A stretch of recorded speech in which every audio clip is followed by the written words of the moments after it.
जुनाविडी घरकुल पवननगर मध्ये सापाचा थरार। सर्पमित्र मतीन नदाफ यांनी सुरक्षितपणे पकडला विषारी घोणस।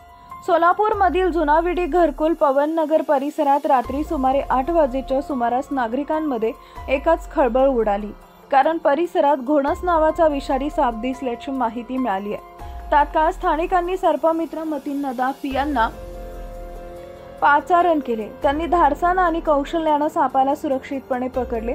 या घटनेनंतर सर्पमित्र मतीन नदाफ यांनी नागरिकांना आवाहन केले की यावर्षी पावसाचे प्रमाण जास्त असल्यामुळे साप बाहेर पडत आहेत, त्यामुळे सर्वांनी घर आणि आजूबाजूची साफसफाई राखावी, तसेच अवांछित वस्तू व झुडपे दूर ठेवावीत। कोणत्याही परिस्थितीत साप दिसल्यास स्वतः प्रयत्न न करता त्वरित सर्पमित्र किंवा वन विभागाशी संपर्क साधावा। नागरिकांनी सर्पमित्र मतीन नदाफ यांच्या तत्परतेचा आणि शौर्याचा मनःपूर्वक कौतुक केले।